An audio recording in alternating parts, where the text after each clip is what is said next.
Hello everyone. In this video, I will show you how to reset Instagram algorithm. So first of all, you have to open up your Instagram application.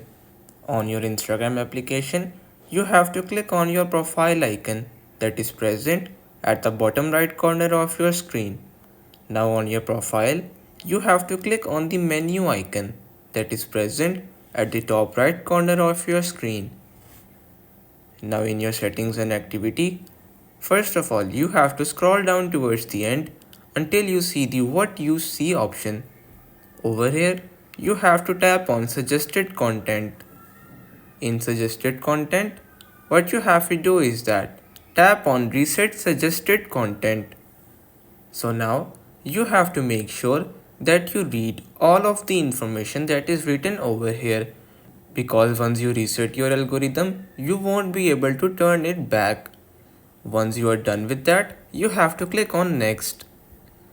So now from here, you have to click on reset suggested content. Then tap on reset suggested content and you will be able to easily reset your Instagram algorithm. So everyone, that's pretty much all for today's video. Consider subscribing to our channel for more informative videos in the future. Until then, stay safe.